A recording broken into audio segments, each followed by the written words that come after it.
claro de la forma de realizar la propuesta, tanto en sus anuncios como candidato, que lo va haciendo a lo largo de sus recorridos, como en su plan de campaña presentado en el Consejo Electoral. Entonces me parece que eso es fundamental. Podríamos decir entonces que es un ofrecimiento populista de alguna forma, ¿no? Más que populista, es un ofrecimiento demagogo. Está Demagogo vaciado de también. contenido, está vaciado. Precisamente por allí se orienta ahora mucha cuestión de la política actual, y es a vaciar no solamente las circunstancias en las que estamos, sino también a vaciar la democracia con cosas de este tipo que también ofenden al pueblo, ¿no? Porque está evidente Que de son que es muy difíciles difícil de cumplir. de cumplir. Yura, ¿tú qué nos comentas sobre el ofrecimiento? A ver, yo creo que hay dos elementos fundamentales a considerar. Uno, obviamente el escenario electoral. Es decir, ha sucedido, y este proceso no es excluido de esa realidad, que el momento electoral en nuestro país exacerba esto que decía Cintia, una cuestión de un discurso en términos vaciados apegado a la demagogia, ¿no? Recordemos elecciones pasadas con Álvaro Noboa, la idea de subir el bono de desarrollo humano a $500, es decir, cuestiones que realmente rayan en la cuestión de un ejercicio de vaciamiento del discurso y del debate político con profundidad. Lo segundo que quiero insistir es, ese millón de empleos que plantea Lasso en función de qué modelo económico plantea para el país. Eh, digamos, yo en cifras no quisiera plantear tanta distancia a lo que reconoce él, cuanto más peligro existe en su intención y en su voluntad de, digamos, liberalizar la economía del país, apuntando a una cuestión de masificación del modelo primario exportador, sí, que lo reconoció en el evento, no sé si Sí, lo revisaremos justamente más de ese adelante. tema hablaremos más adelante. Y lo segundo, el tema que está anclado, que es el tema de flexibilización laboral, en el cual insistió varias veces él en su discurso Ajá. que simplemente no tocaría el El código del código trabajo. laboral. Ujú. Y insistía en esta respuesta, ¿no? Exactamente. Yo creo que de ese callejón no hay de a dónde escapar. Es decir, flexibilizar condiciones laborales a través de un sistema, de un modelo económico primario exportador, Ujú. ¿sí? También reconoce que no hay que rehuir a la exportación de productos primarios, es decir, eso también lo planteaba. Entonces creo que ahí hay que ir conjeturando también hacia dónde apunta el candidato. No tanto por la cifra, que de por sí es una cuestión fuera de proporción, sino hacia Exactamente. qué es lo que está atrás de eso, ¿no? Exacto. ¿Qué reconoce en su plan de gobierno finalmente el candidato? Justo vamos a profundizar sobre los temas que has mencionado más adelante. Lina, ¿tú qué nos comentas? Creo que el gran error de Guillermo Lasso es mencionar justamente el millón de empleos. Creo que debería hacer más énfasis en cómo va a crear ese millón de empleos. En su propuesta de gobierno uno puede identificar, digamos, dos cosas en específico. Uno es este tema de los mecanismos de contratación. Creo que va a ser un énfasis importante en la contratación de jóvenes. Eso es lo que dice su propuesta de gobierno. En ese sentido yo me voy a apegar. Y la otra tiene que ver con el tema de la flexibilización, especialmente de las mujeres, el empleo para las mujeres y las cabezas de hogar. Creo que además de quitar un poco el énfasis en el discurso con respecto al millón de empleos, tendríamos que pensar cómo Guillermo Lasso va a dinamizar la economía del país, en qué otros sectores va a invertir, porque sabemos que hay una alta concentración de los empleos en el sector público. El sector público es el gran contratador, el gran jefe del país, y lo que queremos es saber cómo electores en qué otros sectores se pueden crear estos empleos, qué otros, como por ejemplo el sector industrial, el sector de la agronomía, cómo va a incentivar y qué dineros, de dónde va a sacar para invertir en estos sectores que podrían dinamizar mejor la economía del país. Justamente profundizando, incluso siguiendo el orden que se siguió en el evento de la Guayusa Política, cuando se le volvió a insistir al candidato Lasso sobre cómo iba a realizar o llevar a cabo esta propuesta del millón de empleos, nos respondió lo siguiente. Yo no concuerdo con aquellas personas que quieren criticar. No implica ninguna reforma al Código Laboral. sino que no implica ninguna reforma al Código Laboral. Lo que tú tienes es que trabajar bajo un concepto de modernización que en ningún caso pretende violar los derechos de los trabajadores.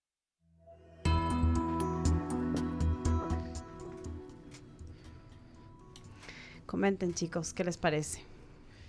Eh, Él habla y él niega que va a hacer una reforma al Código Laboral y defiende obviamente siempre que no se va a violar los derechos de los trabajadores, simplemente va a haber una modernización.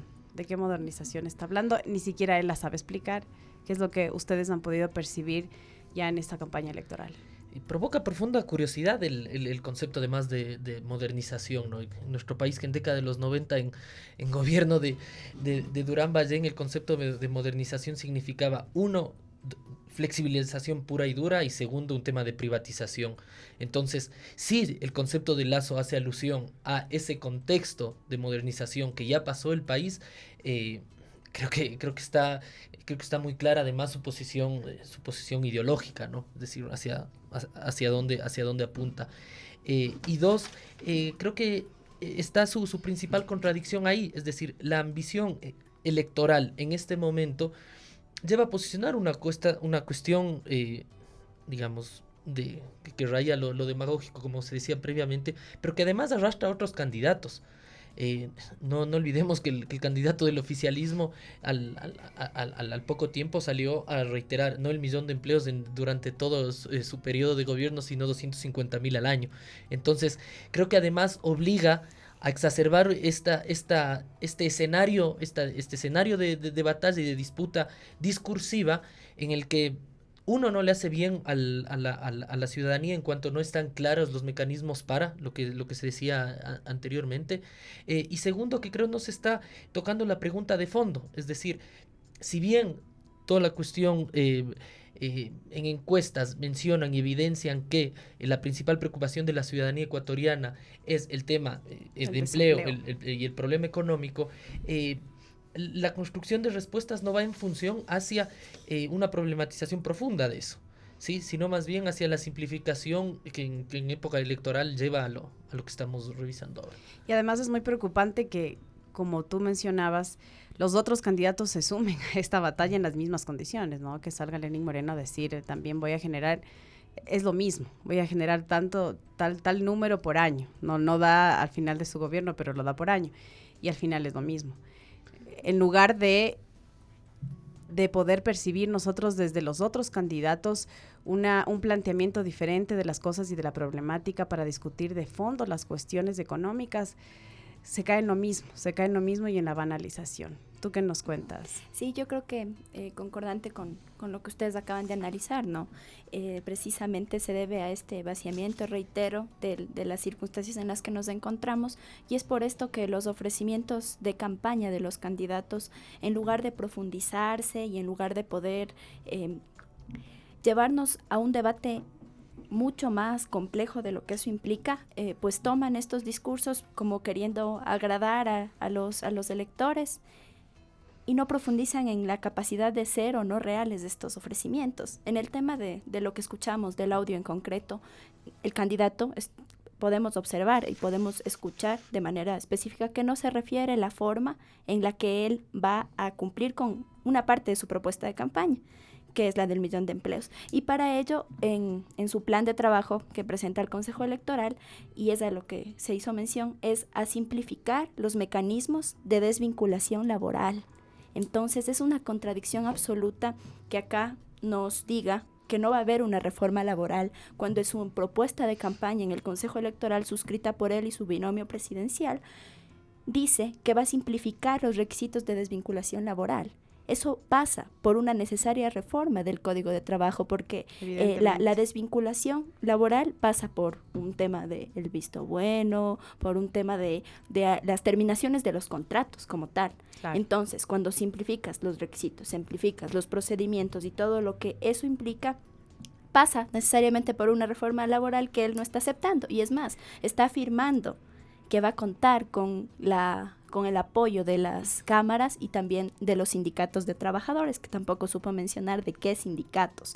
Entonces creo que sí es importante evidenciar esta contradicción entre el discurso y entre las cosas que está plasmando en su plan de gobierno.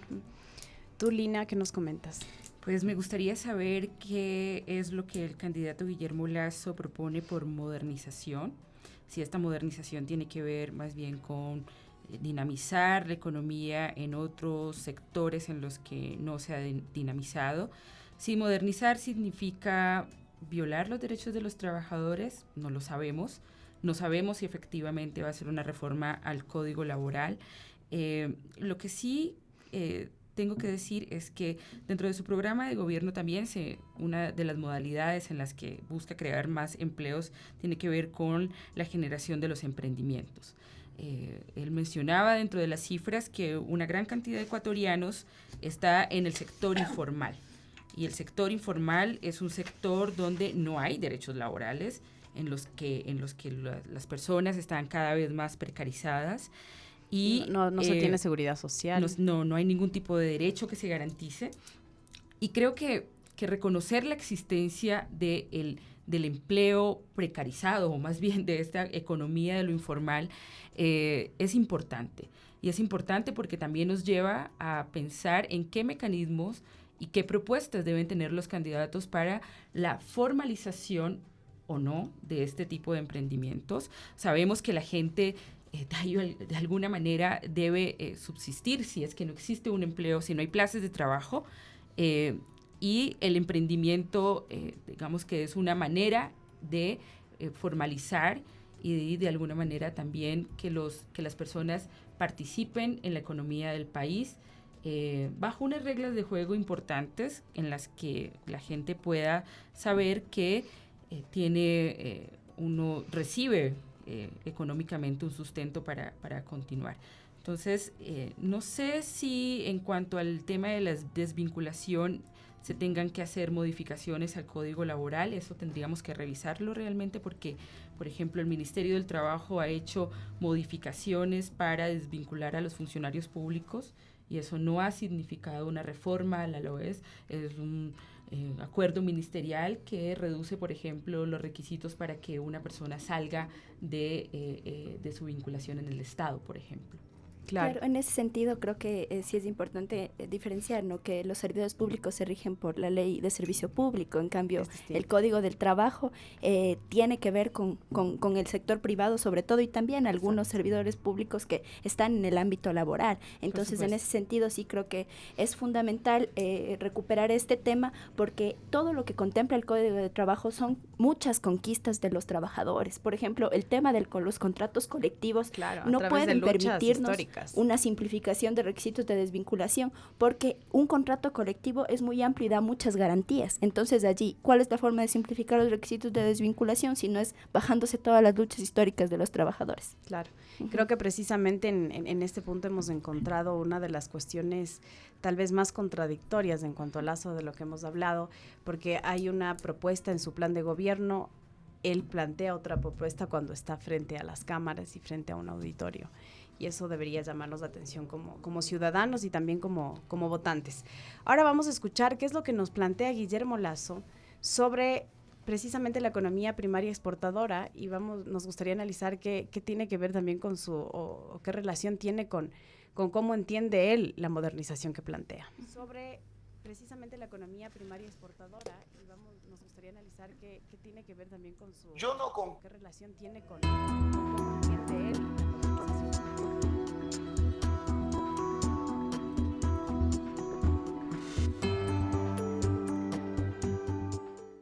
Yo no concuerdo con aquellas personas que quieren criticar al Ecuador por ser primario exportador. El Ecuador no ha sido un exportador cualquiera. El Ecuador ha llegado a ser el primer exportador de banano, el primer exportador de camarón, el primer exportador de cacao fino de aroma en el mundo. Por lo tanto, no podemos pensar bajo un criterio despectivo de que exportar banano no es lo importante, sino exportar puré de banano.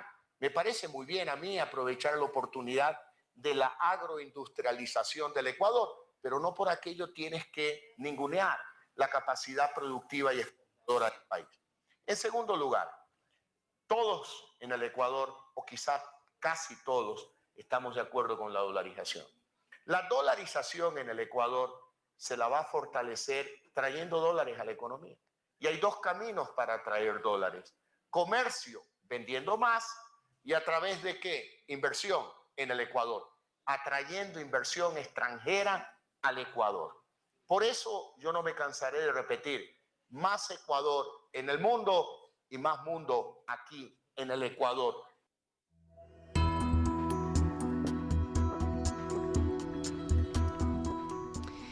Bueno, como escuchamos, el candidato Lasso defiende a capa y espada la economía primaria exportadora. Él intenta mencionar sus ventajas según su punto de vista, pero a mí sí me llama mucho la atención cómo esto choca con la idea de modernización que él nos habló anteriormente, ¿no? Si estamos manteniendo un modelo económico histórico del cual nos ha costado mucho salir y cambiar la matriz productiva, ¿por qué hablamos de modernización? Yura, ¿qué opinas tú? Rescatar un poco lo que decíamos en el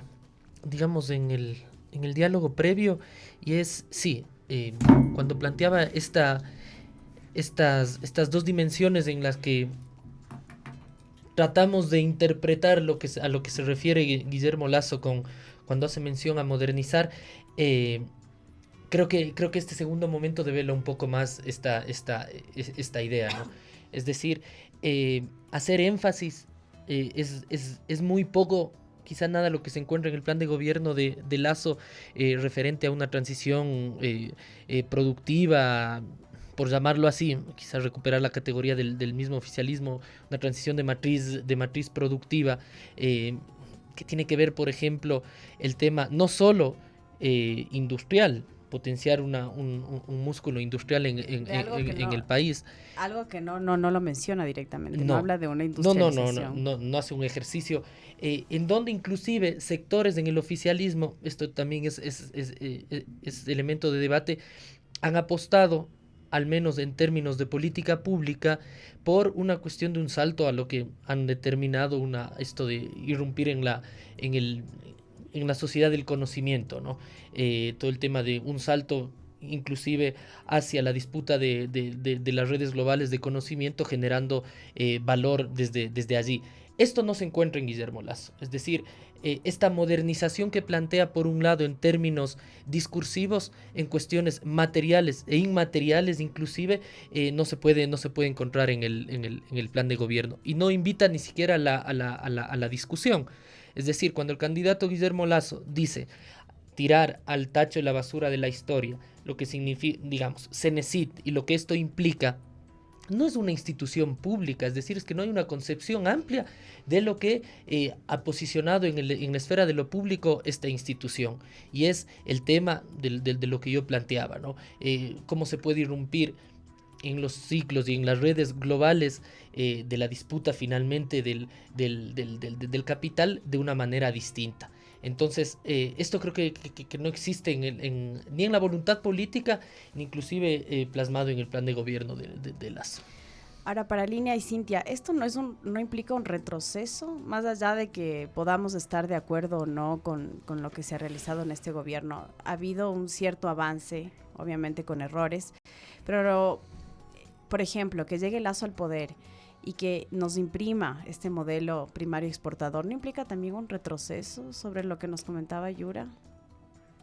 Claro, yo creo que de hecho implica un retroceso, ¿no?, esta propuesta, porque precisamente, si bien no habla absolutamente nada, ni en su plan de gobierno, ni en sus declaraciones sobre el cambio de la matriz productiva, especifica el tema de mantenerse en una matriz primario exportadora. Entonces es un retroceso en el sentido de que primero hay varias aristas que entran acá, ¿no? Y es precisamente entender el modelo económico que está planteando Lasso, y que es el fortalecer al tema primario exportador, y que hay esfuerzos importantes, por ejemplo, en el tema de propiedad intelectual, y el tema de conocimiento que se han hecho y que se aprobó hace no mucho el código orgánico de la economía social del conocimiento que reemplaza la ley de propiedad intelectual, y hay esfuerzos importantes en torno a no seguir dependiendo de las grandes industrias del mundo y de los grandes países del mundo en el tema de conocimiento, y también eso está vinculado al tema económico.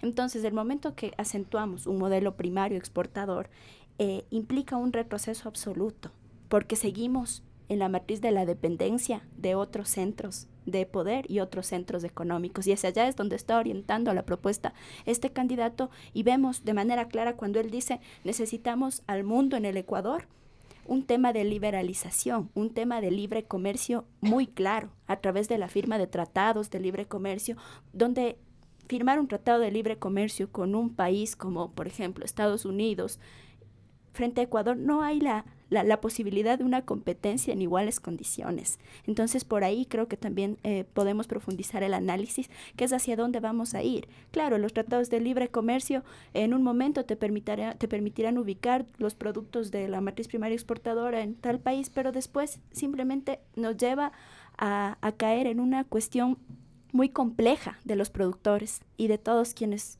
somos de Ecuador. Entonces, después la economía se cae de los países que entran en tratados de libre comercio teniendo estas condiciones nada favorables para nosotros. Para mí, implica un retroceso absoluto esta propuesta de solo mantenernos en la matriz primaria exportadora y no profundizar para nada en el tema de la producción de otro tipo de bienes, incluso en el tema de conocimiento, que sí quisiera hacer énfasis, porque acá nosotros hemos observado muchas noticias y tal de que se han generado producciones importantes de conocimiento, ¿no?, por personas ecuatorianas. Entonces, claro, en ese sentido, por ejemplo, descubrimientos en la Amazonía, de medicinas y tal.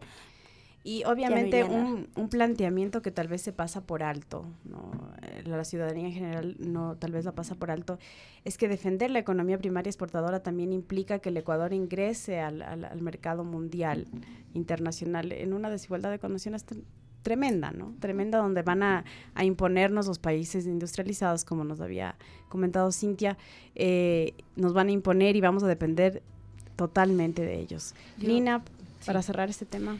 Bueno, con respecto a comparar decir si es un retroceso o no, tendríamos que comparar los avances de la propuesta del cambio de la matriz productiva del actual gobierno con la propuesta de Guillermo Lasso, si es que llega a implementarla.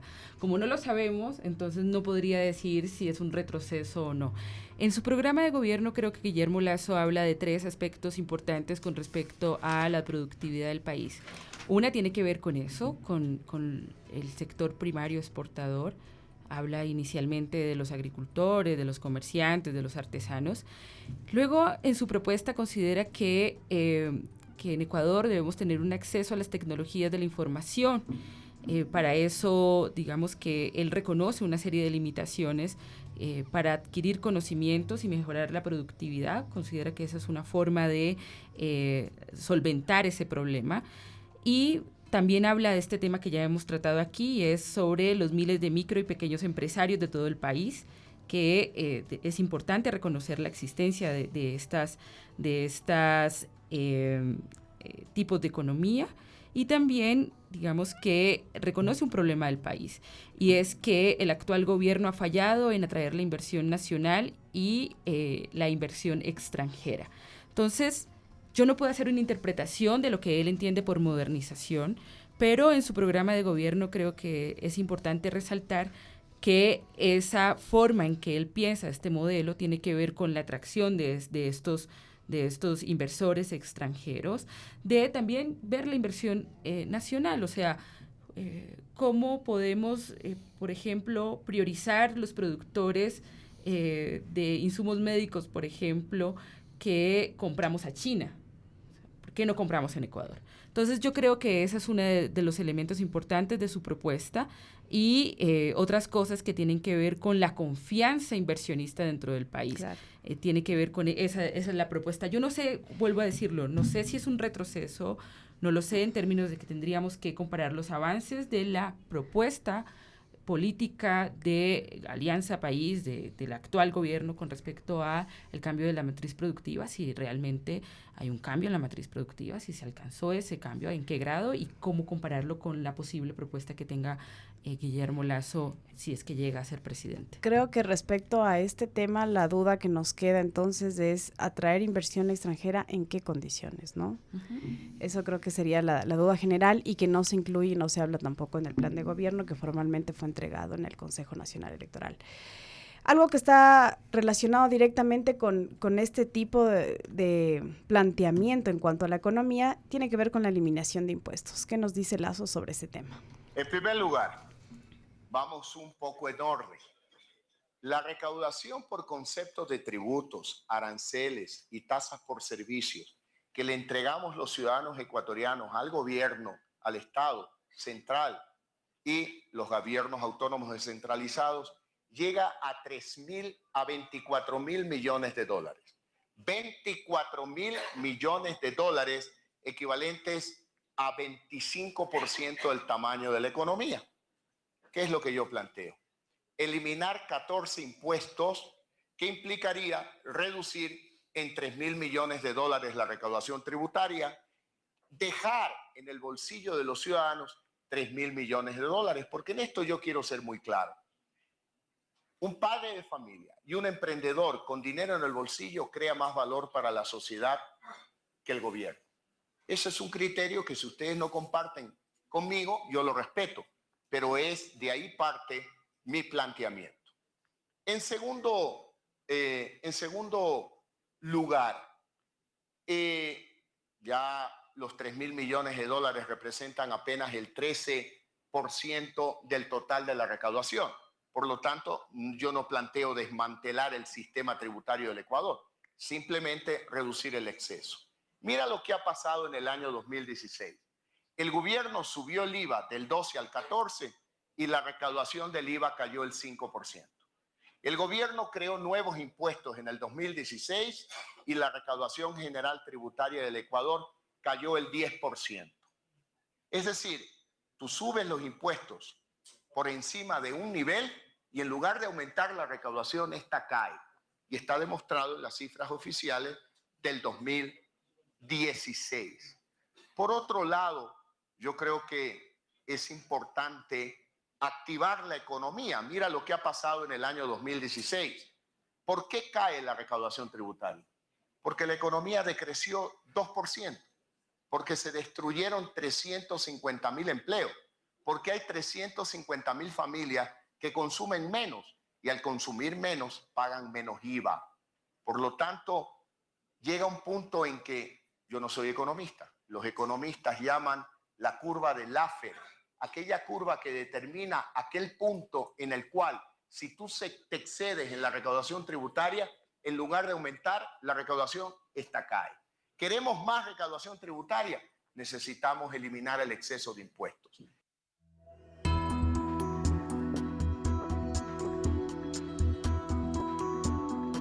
Antes de pasar al análisis de esta intervención, vamos a escuchar el siguiente audio que es un poquito más corto porque está relacionado directamente con esto y tiene que ver con cómo eliminando 14 impuestos no se va a eliminar ningún programa social, que es la gran pregunta que nos queda. Ahora, en segundo lugar, algo que quiero ser muy directo contigo. Nosotros no planteamos eliminar ningún programa en materia de salud, ni educación, ni en el campo social. El gobierno central, simplificando, tiene dos tipos de gastos: gasto de operación y gasto de inversión. El gasto de operación son los sueldos de los médicos, maestros, policías, militares. Y el gasto de inversión, simplificando la explicación, es aquel gasto que el gobierno incurre cuando quiere construir una carretera, cuando quiere construir un hospital, cuando quiere construir un centro de salud. ¿Qué es lo que yo planteo? Planteo la reducción del gasto de inversión, no del gasto de operación. Por lo tanto, aquí no está en juego ningún programa social. Una carretera, en lugar de que se haga con dinero público, se hace con dinero privado. Ya hoy eso existe. Existe en los últimos 10 años. La Panamericana Norte está en manos de una empresa privada que cobra el peaje. Por lo tanto, ¿por qué la carretera Collas, por ejemplo, no puede ser también concesionada? Y así evitamos que sea el gobierno que tenga que subir impuestos para aumentar el gasto, sino que la obra pública se haga con dinero privado y no con dinero público.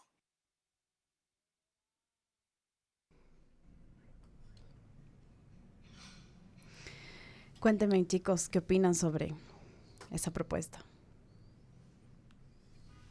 Bueno, yo creo que hay que resaltar algunas de las cuestiones que menciona el candidato, ¿no?, en el audio que acabamos de escuchar, y es que la eliminación de estos 14 impuestos que plantea pasa por una evidente reducción de la recaudación del Estado y por tanto de una parte del presupuesto del Estado. Es amplia, él mismo lo dice, son 3.000 millones. Y plantea que no se van a eliminar ningún tipo de programas sociales, sino el tema a donde se va a apuntar es a las obras con gasto de inversión. Entonces a mí me parece que ahí hay de igual forma una contradicción, o no encontramos una forma de que eso sea factible, porque si recogemos lo uno, que es el tema de la concesión de obras, entonces ahí tendría coherencia con su planteamiento de eliminar la CENESID. Si elimina la CENESID, por ejemplo, y concesiona obras de infraestructura, también concesionaría la construcción de universidades y de instituciones de educación, y esta concesión implica un cobro, como es el tema de Panavial. Entonces estas concesiones nos pueden llevar a ¿qué? Tal vez a una privatización de los servicios públicos.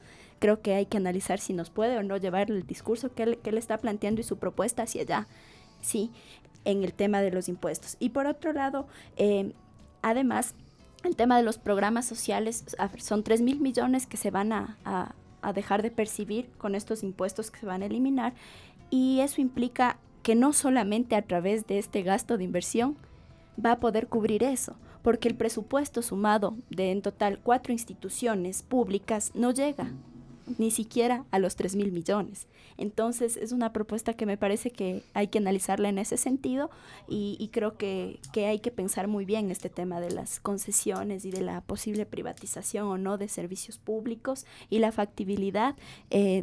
¿Cómo no va a eliminar programas sociales si lo que se deja de percibir es muy amplio? Es un recurso muy amplio, que no creo que se pueda cubrir solo con lo que él dice. Que implicaría además un debilitamiento económico evidente del Estado. Yura, ¿qué opinas? A ver, una cuestión central aquí es esta intención de Guillermo Lasso de poner en una sola bolsa 14 impuestos, ¿no? Que, digamos, en política fiscal es un error grosso. ¿Cuáles son los 14 impuestos que menciona Rodas? Y un poco para unificar con lo que quiero decir después. En un documento que él notariza en campaña electoral, ¿no es cierto?, como elemento de campaña, él menciona, 1, el anticipo del impuesto a la renta, a la salida de divisas, activos en el exterior, tierras rurales, renta sobre espectáculos públicos, renta sobre herencias, legados y donaciones, impuesto a la renta que se genere sobre la venta ocasional de acciones de participaciones, impuesto a los vehículos motorizados, impuesto a la compra de vehículos usados, impuesto a los ingresos extraordinarios. Bueno, luego hay un bloque del tema de consumo, de impuesto a los consumos especiales, impuesto sobre el valor especulativo del suelo en la transferencia de bienes. Aquí hay una diversidad amplísima en el tema de, los impuestos y hacia dónde apuntan y en dónde están focalizados. Cuando él dice que él prefiere que los recursos de un padre estén en su bolsillo, ¿no es cierto?, para criar a su familia, para criar a su hijo y no en las manos de un Estado que maneja mal los recursos, provoca al menos interés en esta afirmación que él plantea. Y es que, ¿cuántos de estos impuestos, afectan al ciudadano, al padre de familia que él se refiere, ¿no es cierto? Y cuántos están, en lógica progresiva o dirigidos a clase media alta, ¿no? Entonces yo creo que sí hay que ser, una diversificación ahí. 2, yo creo que es positivo que esté en debate la cuestión del tema de impuestos. que obviamente pertenecen a un modelo económico de un determinado candidato, pero que sí, claro, en momento electoral, recordemos, campaña de las últimas elecciones a la alcaldía de Quito, algo que pasó factura al candidato oficialista que era el alcalde vigente, fue la cuestión de impuestos. ¿Qué es lo que exacerbó el actual alcalde? El tema de reducción de impuestos, ¿no es cierto? El tema de multas, el tema... Entonces, ¿cómo esto es un juego realmente de estructura y no de argumento político? Lina, ¿tú cómo concibes de esto? ¿Es realmente posible no eliminar programas sociales con tanta eliminación de impuestos? Tendríamos que pensar de dónde va a sacar el dinero Guillermo Lasso para financiar los programas sociales. Tendríamos también que ver con qué recursos actualmente se están financiando estos programas sociales en el actual gobierno. Yo creo que hay una condición especial que Guillermo Lasso debe reconocer y es el tema de si se eliminan los impuestos, también debe haber una reducción del tamaño del Estado. Él dice que hay una diferenciación entre los dos tipos de acción con respecto a la operación y la inversión. La operación con respecto a los sueldos y la inversión con respecto a los programas sociales y el tema de la infraestructura. Sin embargo, él es coherente con su posición ideológica en términos de que una persona con una posición ideológica conservadora de derecha, pues va a tender a reducir el Estado. Quizá debe haber una tendencia a pensar que es una reducción de ministerios, una reducción del gasto que tiene que ver con los sueldos. Para que haya confianza con respecto a si no va a tocar el tema de la inversión, tendríamos que, el candidato tendría entonces que, dentro de su discurso, planear o plantear qué va a sustituir. Y creo que es importante que Guillermo Lasso también, un hombre venido del tema de los negocios, utilice banca, las cifras, ¿no?, para un poco decir, bueno, yo voy a reducir este número de impuestos, que son 14, que falta uno y es el impuesto por respirar. Tiene que ver con cómo vamos a sustituir esos ingresos y que va a sustentar la existencia de los programas sociales y si son necesarios algunos programas sociales, si no lo son, si el tema de que el dinero se quede en el bolsillo de las familias significa dinamizar la economía y eso significa también una reducción de la pobreza y una reducción de la pobreza más allá de entregar un bono de desarrollo o un bono de transferencias dirigidas. O sea, creo que hay varios vacíos que tendríamos entonces que en los próximos diálogos de Guillermo Lasso tener que preguntarle, o si el candidato nos está escuchando en este momento, es preguntarle también a él cómo va a sustituir esos ingresos del Estado, qué va a hacer con el tamaño del Estado, un tamaño del Estado que ha sido criticado por varios analistas, y qué va a hacer para reducir la pobreza en el país sin la utilización de bonos de transferencias dirigidas. Muy bien, ahora pasamos a la reforma de la educación superior que él plantea, ¿no? Con toda esta eliminación del CENESID y demás. ¿Qué nos dice Lasso al respecto?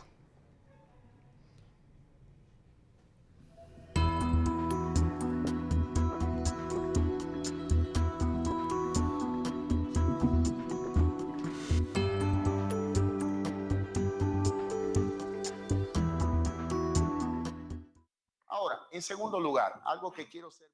A ver, yo planteo derogar la ley de comunicación porque yo creo que una prensa libre e independiente es uno de los mejores aliados de un gobierno honesto.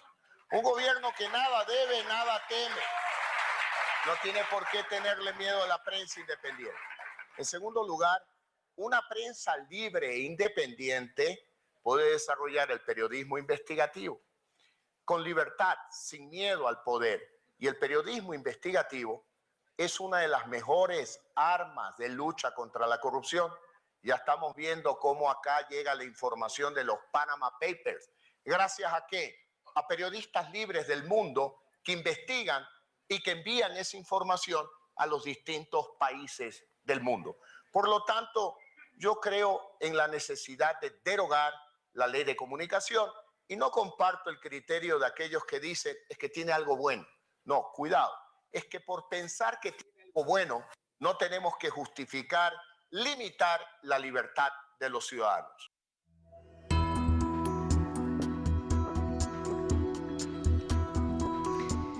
Bueno, nos pasamos a un tema posterior. Después vamos a escuchar precisamente el audio que tenía que ver con la reforma de la educación superior, pero ya que escuchamos la posición de Lasso respecto a la ley orgánica de comunicación, hablemos un poco sobre eso. Él ha sido uno de los principales críticos y ha defendido de que realmente debe ser una ley desechada. Yura, ¿qué opinas?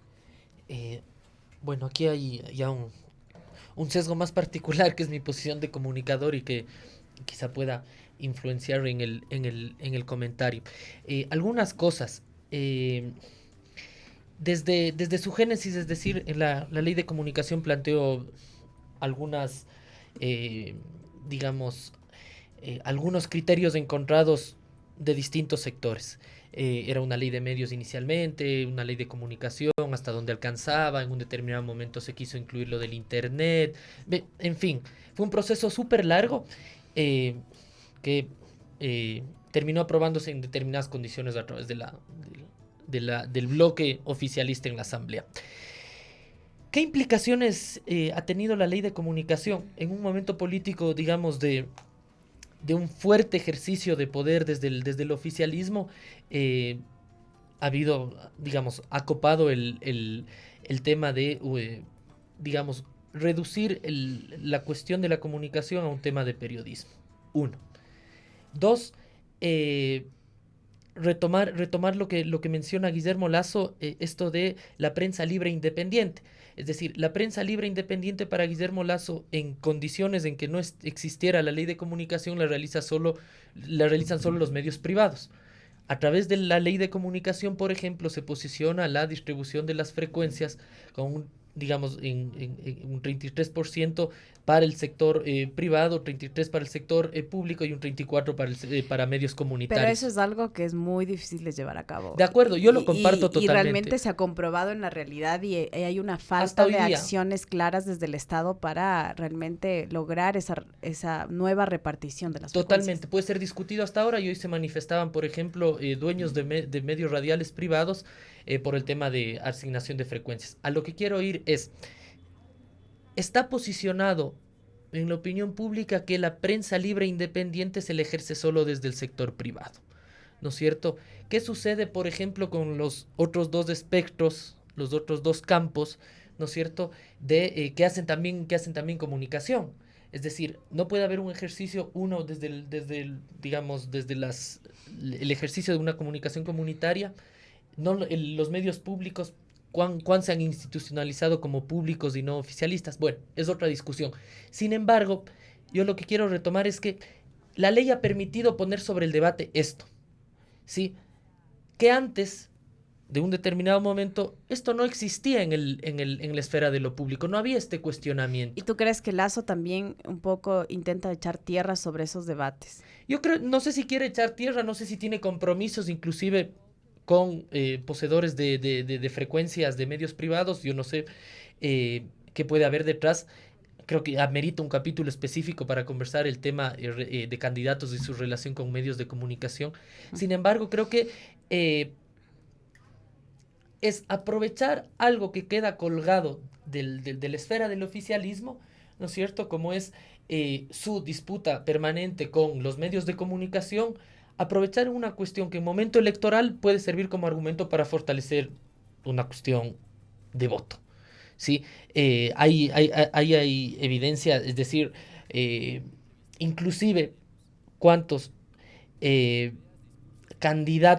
personas de medios que han ejercido periodismo están de un lado y del otro, por ejemplo, como candidatos, me refiero, claro, oficialmente. ¿Cuántos han salido de los medios incautados, por ejemplo, para ser candidatos del oficialismo? ¿Cuántas personas han salido de medios privados a ser candidatos de las otras fuerzas políticas? Entonces yo creo que ahí se ha evidenciado, se ha puesto manifiesto una frontera que antes era invisible, que era el ejercicio tanto del periodismo vinculado a la política. ¿no? Muy bien. Lina, ¿tú crees que con este planteamiento de Lasso, él lo que hace es reducir a la Ley Orgánica de Comunicación simplemente a la libertad de expresión? ¿No se miran los otros aspectos, tal vez? Creo que sí, yo creo que una condición necesaria para la existencia de la democracia es la libertad de expresión, la libertad de asociación. Tendríamos que revisar entonces la ley de comunicación. Sabemos que existen otros candidatos que prefieren revisar algunos aspectos y no tirar todo al tacho de la basura. Y creo que eso es un elemento importante para generar institucionalidad en el país. ¿A qué me refiero con esto? Tenemos una tradición de el que llega tira todo al tacho de la basura.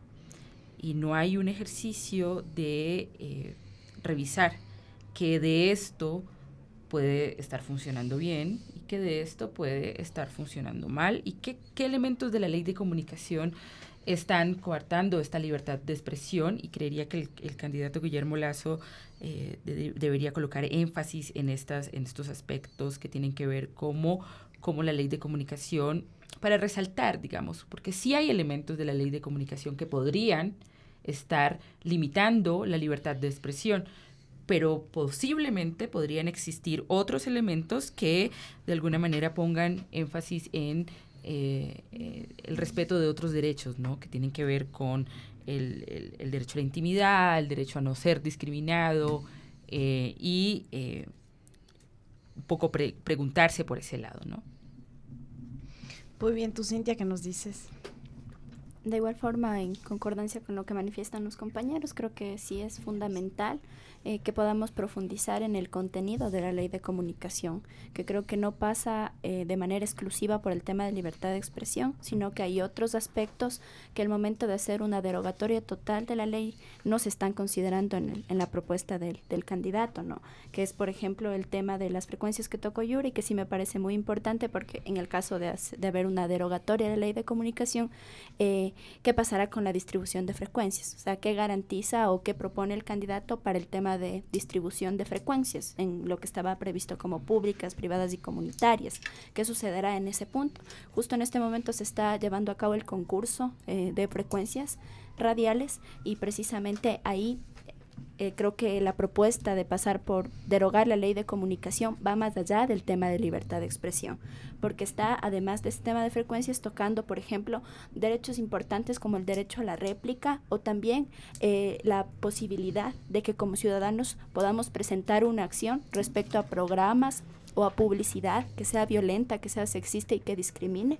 Y en ese contexto hay un caso importante que, por ejemplo, se llevó a cabo en Cuenca, y es que los colectivos feministas y de mujeres se organizaron para denunciar y para solicitar el tema de que había publicidad sexista y un programa sexista en un medio de comunicación local. Entonces ahí hubo un control permitido a través de esta ley de comunicación.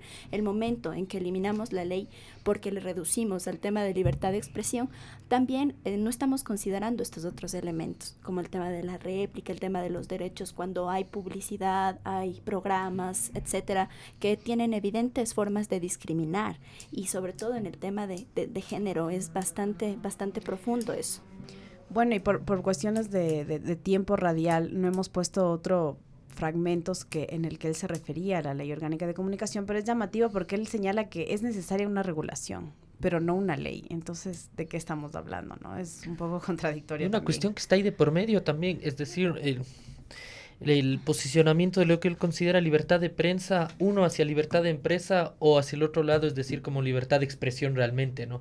Entonces, claro, esta presencia de estos elementos también en una cuestión amplia que es la libertad de lo que él manifiesta. ¿Y cómo reduce, y ya lo hemos dicho, la ley de comunicación específicamente a la libertad de expresión? Ahora sí, vamos a escuchar ya el fragmento sobre la reforma a la educación superior, un tema especialmente sensible para nosotros, teniendo en cuenta que estamos en Flaxo Radio, estamos en una institución de posgrado y en la cual obviamente nos hemos visto seriamente afectados con las últimas reformas que el gobierno ha planteado. Vamos a dar un un tiempito hasta que Javi ponga en orden las cosas. ¿Qué nos pueden decir ustedes, chicos, hasta hacer este tiempito, sobre lo que se puede ver hasta ahora desde de la ideología de este candidato? ¿Qué podemos entender a través de sus propuestas, a veces un tanto escuetas, sobre en qué posición ideológica se ubica nuestro candidato? Bueno, yo para responder a esta pregunta quisiera retomar los datos de vitrina electoral que hicimos. Reunimos información sobre la posición ideológica de los candidatos y combinamos dos escalas.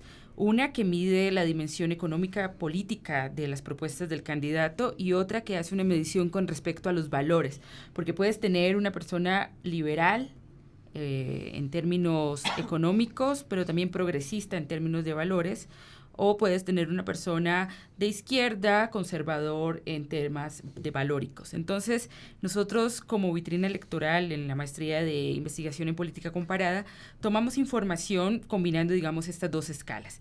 Entonces, como lo dije, la primera mide la dimensión económica política y la otra de valores. Y dentro de esa escala, en total, Guillermo Lasso obtuvo una puntuación de 8,28 en el eje horizontal. ¿Eso qué quiere decir? En la dimensión económica política, donde 1 es extrema izquierda y 10 es extrema derecha. Eso quiere decir que su posición económico-política está más cercana a la derecha. Y en el eje vertical, que tiene que ver con la dimensión valórica, pues tenemos una puntuación de 6,90. Y eso da como resultado la combinación de estas dos escalas de una posición de conservador de derecha. O sea, consideramos que Guillermo Lasso es un candidato conservador de derecha que relativiza el control del Estado y que ese control del Estado, digamos, sobre el sistema económico, ya lo hemos visto en varias de sus declaraciones, y puede ser que tiene ideas progresistas en cuanto a la comprensión de determinados valores con respecto a la diversidad, al aborto, al rol de las mujeres, etcétera. Entonces, esa información ustedes pueden encontrarla en vitrinaelectoral.com y ahí tenemos más información sobre el tema del pasado político del candidato. Yura, ¿tú crees que Guillermo Lasso es extrema derecha o centro derecha como lo han definido algunos de sus retomando quizás un par de las tratando de retomar más bien el par de ejes que han planteado las compañeras y compañeros de la maestría de política comparada? Yo creo que Lasso se evidencia como un tipo conservador en términos de valores, en términos morales, es decir, este reposicionamiento de los valores de la familia, el rol de la mujer, inclusive lo manifestó en Guayusa, en función de la familia también. Yo creo que lo ubican como un tipo conservador en ese sentido. Y en cuanto al posicionamiento económico, digamos, político-económico, yo creo que es un tipo ultraliberal. Y se lo ha planteado en lo que hemos conversado acá, es decir, alguien que plantea una dependencia, de su matriz productiva primaria, que plantea firmas de acuerdos comerciales, es decir, que no solo está contento con un acuerdo comercial con la Unión Europea, sino que plantea hacerlo con Estados Unidos, con China, con Corea, ¿no es cierto? Plantea una posición liberal de mercado. Bajo esos dos ejes, además es un tipo que representa a la banca, ¿no es cierto? Viene de la banca.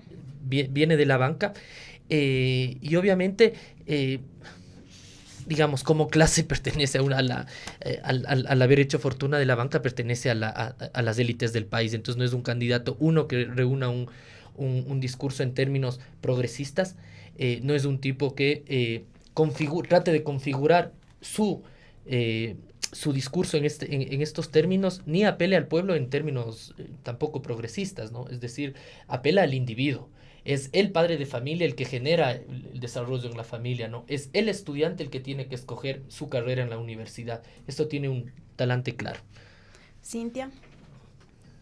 Sí, creo que precisamente sus discursos y su propuesta electoral y de campaña, su plan de trabajo, nos permite conocer cuál es la ideología a la que se acerca Guillermo Lasso, ¿no? Y aunque en Guayusa él dijo que confluyen todo tipo de ideologías y movimientos sí. en su partido, es evidente que es un tipo que está orientado hacia el tema liberal en el tema económico y por lo tanto es perteneciente también a la derecha, ¿no? Precisamente su plan de trabajo habla de que un derecho fundamental que el Estado debe garantizar es el tema de la libertad de empresa y protección de la propiedad privada. Entonces pasa por ello, ¿no? Se le considera un derecho fundamental de las personas y jamás habla, por ejemplo, del derecho de igualdad. Entonces se enfoca solamente en esto del tema de libertad de empresa, de propiedad privada y tal, y plantea una reducción evidente del Estado y una intervención del sector privado transnacional incluso. Claro. Entonces, además, en términos de igual forma de valores, creo que es conservador, lo ha anunciado, es en el tema de aborto, por ejemplo, es pro vida, absolutamente, y se alinea mucho su plan de trabajo, su plan de gobierno y su ideología al plan del Partido Social Cristiano, y son dos partidos de derecha, evidentemente, que no se pudieron poner de acuerdo para el tema electoral, pero la línea que plantean es absolutamente la misma. Entonces yo creo que es un candidato de derecha, y como representa a las élites, podría ser de ultraderecha, por ello, y conservador. Muy bien, ahora sí vamos a pasar con el último tema que habíamos anunciado antes, que es la reforma de la educación superior. Hablemos de una forma más amplia mi propuesta de reforma a la educación superior. El objetivo que perseguimos, devolver a la universidad la autonomía, tanto a la privada como a la pública, porque son los rectores, los decanos y los profesores los que están cerca de los estudiantes y saben lo que realmente demanda la sociedad en carreras, qué aspiran los estudiantes, qué quieren ellos estudiar en su vida, en primer lugar. En segundo lugar, cuando hablo de la reforma de educación superior, planteo también la creación de un sistema de acreditación de las universidades que sea autónomo de las universidades para evitar conflictos de intereses y autónomo del gobierno para evitar la politización en el manejo de las universidades. Luego,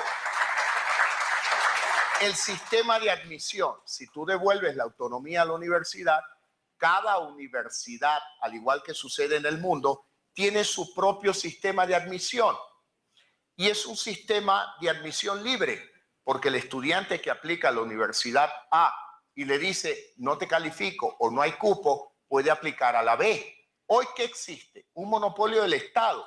Aplicas a través de la CENESID y si la CENESID te dijo no, te fregaste. No puedes aplicar a ninguna otra universidad pública. Por lo tanto, nuestro objetivo se apoya, el objetivo de reforma de la Ley de Educación Superior, en dos puntos fundamentales. La autonomía universitaria y la libertad del joven ecuatoriano de estudiar lo que él quiera estudiar en la universidad. No lo que le diga la CENESID ni el gobierno. Muy bien, chicos. ¿Qué opinan sobre esta reforma que implica también el desaparecimiento del CENESID? Yura. Algunas cosas por evidenciar. A ver, la primera es, digamos que estuvo mucho tiempo en momento preelectoral, digamos, como noticia de primera plana en muchos medios fue, digamos, esta confrontación abierta del precandidato en ese entonces, Guillermo Lasso, con el titular de CENESID, René Ramírez, por la expresión de tirar al tacho de la basura de la historia la CENESID, ¿no? Aquí hacer, digamos, una división. El candidato ha mencionado el tema, una autonomía universitaria, y el tema 2, ingreso al sistema de educación superior. Incluso en algún determinado momento menciona el tema de calidad de acreditación, que sea un ente autónomo, que no sea ni de las universidades ni del... Bueno, sería de que detalle. Sobre ingreso a la universidad, comparto que sí, no solo la lista de Guillermo Lasso, sino en general las que se encuentran que se van a encontrar en la papeleta electoral, inclusive el candidato oficialista, mencionan revisar el sistema de ingreso a las universidades, es un punto que hay que está vigente, ¿no? Y que tiene que ser abordado. yo no sé si con la ligereza con la que la tratan algunos. Es decir, a Paco Moncayo se le preguntó en el mismo espacio de Guayusa Política una semana atrás cuál era su propuesta. Menciona sí eliminar el sistema de ingreso a la educación superior. Bueno, ¿y cuál es su sistema? Bueno, no, que las universidades mismo tengan su examen para que ingresen los estudiantes y tal. Entonces no hay una claridad en eso. Uno. Dos, que creo que el tema de autonomía universitaria tiene que ser revisado. Es decir, yo creo que la LOES sí obligó en un determinado momento a apretarse la correa a todos. Sí, el Estado asumió competencias ahí que pueden inclusive ser puestas sobre el debate, pero que finalmente ha sido un momento para, en esta apretada, para, yo creo, equiparar las condiciones del sistema de educación superior. Una cuestión que está muy, muy latente es que hablamos de la Universidad Ecuatoriana siempre desde el centro de donde se genera supuestamente la Universidad Ecuatoriana, es decir, no hay un desplazamiento más allá de las instituciones fuera de Quito. Sí, el sistema lo conforman 59 universidades y en qué condiciones están esas 59 universidades, ¿no? Dos. Y lo último que quería mencionar sobre este tema es que hay una ligereza para abordar el tema de ciencia y tecnología que no lo aborda el candidato. Sí, no lo aborda. Digamos, CENESID no es quien, digamos, determina quién ingresa a la universidad o no. Ahí hay una incomprensión del sistema de admisión. La oferta de cupos la hacen las universidades. Uno. El postulante, el sistema de postulación creo que es el que no está claro, ni para los estudiantes ni en este momento para los candidatos. No sé si me hago entender. Claro, y más allá de eso también genera mucho descontento, ¿no? Desde la población, sí, que más allá de, como tú dices, que no es real que realmente el Estado es el que asigna a través del CENESID las carreras, hay un descontento generalizado por cómo se está aplicando y fue concebido el sistema mismo. Cintia, un poco más cortito. Sí, creo que es un tema fundamental porque estamos precisamente en Flaxo Radio, como lo mencionabas, Verónica, y creo que, bueno, los puntos en los que se enfoca el candidato, que es autonomía universitaria y libertad del joven para elegir, como lo acaba de anunciar, sí es importante resaltar algunos temas, ¿no? Primero, él está planteando la eliminación de CENESID, pero también la del CEACES, porque está diciendo que el Consejo de Evaluación, Acreditación y Aseguramiento de la Calidad de Educación Superior, ¿qué función vendría a cumplir si no es el de llevar los procesos de evaluación de calidad? Entonces está diciendo que va a implementar un sistema que no sea ni del Estado ni tampoco de las universidades. Entonces creo que eso, por un lado... Implicaría una reforma total de la Ley Orgánica de Educación Superior. Una reforma total de la Ley Orgánica de Educación Superior, como también del reglamento y de todos los reglamentos que en materia de educación superior se han generado, que son muchísimos. Incluso tocar el tema de modelos, el modelo de evaluación que está ya bastante implementado, los modelos en cómo están funcionando. Tampoco se ha pronunciado el candidato en torno a si elimina CENESID, qué va a pasar con el tema que decía Yura del tema ciencia y tecnología, pero también qué va a pasar con los institutos técnicos y tecnológicos que están bajo la rectoría de CENESID. ¿Van a volver al Mineduc? ¿Qué va a pasar? Se están construyendo y están en el proyecto de reconversión de institutos técnicos y tecnológicos a nivel nacional. ¿Qué va a suceder con esto, por ejemplo? Y otra cuestión que no aborda y que es muy profunda es el tema de cogobierno estudiantil.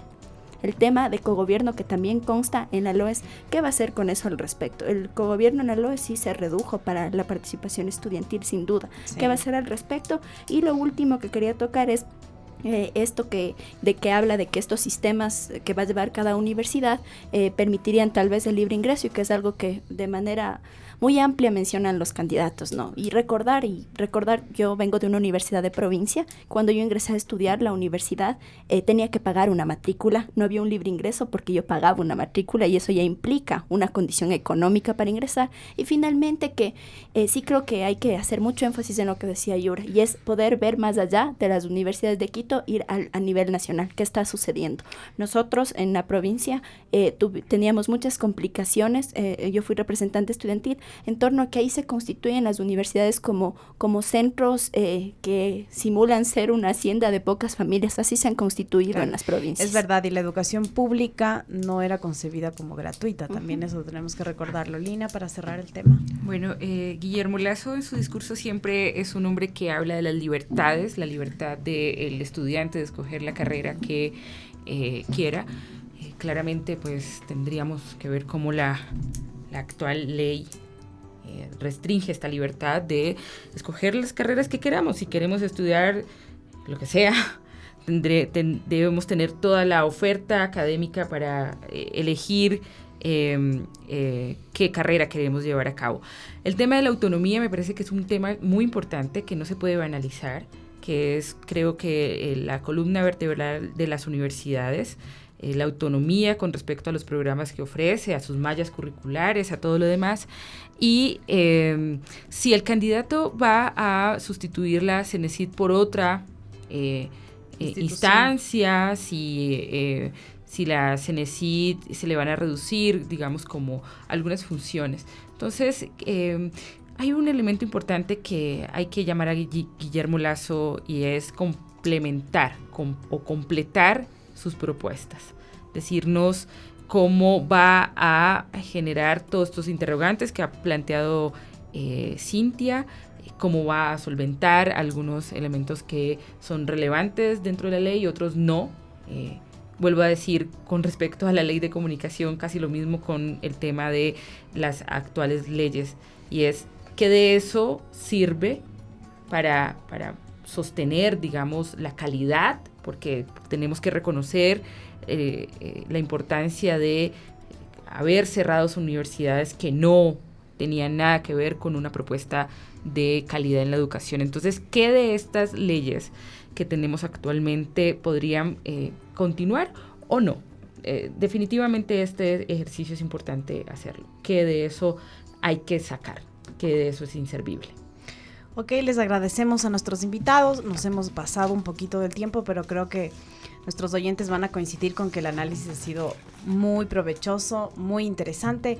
La idea de Panorama Electoral es precisamente eso, ofrecer un análisis más académico sobre las propuestas de los candidatos presidenciales a toda la ciudadanía para que emitan un voto informado, un voto responsable en las elecciones de febrero del 2017. Les agradecemos nuevamente a Yura, Cintia y Alina por habernos acompañado, por todo su tiempo. Y a ustedes, amigos, no se olviden que los esperamos el próximo miércoles a las 16 horas en Panorama Electoral. Buenas tardes.